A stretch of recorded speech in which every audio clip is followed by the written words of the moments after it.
Accompagner des salariés en situation de handicap dans une organisation répartie sur 40 sites, c'est mission impossible. Eh bien heureusement que non, c'est pas mission impossible puisqu'on l'a fait.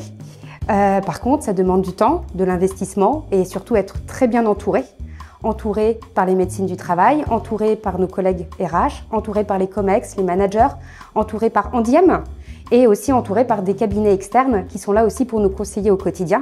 Et puis c'est aussi avoir beaucoup d'outils, des outils pour communiquer, des outils qui nous amènent à rencontrer les collaborateurs une fois par an. Et puis surtout, peut-être la plus grande clé, c'est d'établir la confiance et l'écoute active. Inciter les salariés à déclarer leur handicap, c'est bon pour augmenter le taux d'emploi, mais au final, ça finit par coûter cher à l'employeur. Je suis plutôt en désaccord avec cette affirmation, puisque effectivement, alors Opco2i, on est rattaché à la convention collective de l'industrie pharmaceutique, et par ce biais-là, on a la chance d'être accompagné par Andiem.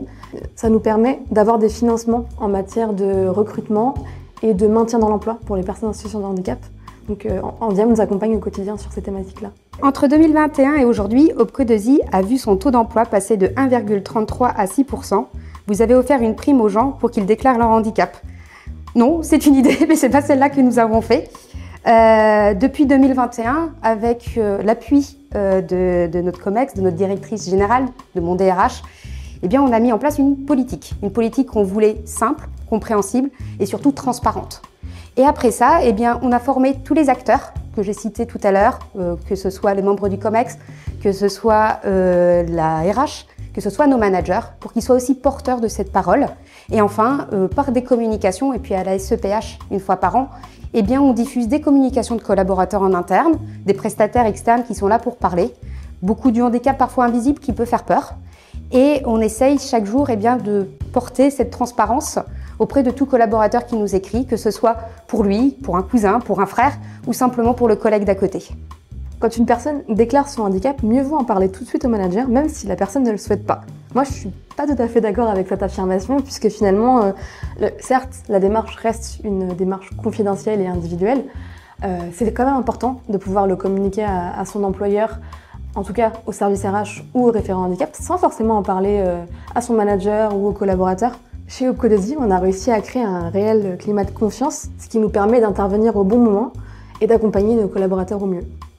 Quand un salarié présente des problèmes de santé, mieux vaut lui conseiller d'attendre d'avoir un diagnostic pour demander la RQTH. C'est plutôt le contraire. Il faut demander aux collaborateurs d'aller au plus vite. La RQTH, c'est comme une assurance. On n'espère jamais en avoir besoin pour un aménagement de poste, mais n'empêche que quand il y a une inondation, quand ça prend le feu chez nous, on est bien content d'en avoir une.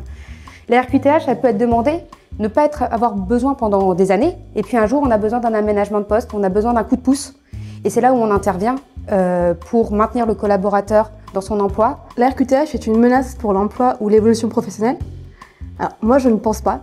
C'est un moyen de parvenir à avoir des financements et de pouvoir bénéficier d'accompagnement organisationnel ou matériel. Par exemple, un fauteuil ergonomique, un bureau réglable en hauteur ou encore l'aménagement du véhicule de fonction.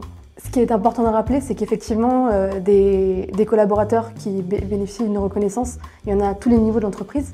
Ça peut être des collaborateurs comme des managers ou encore des directeurs.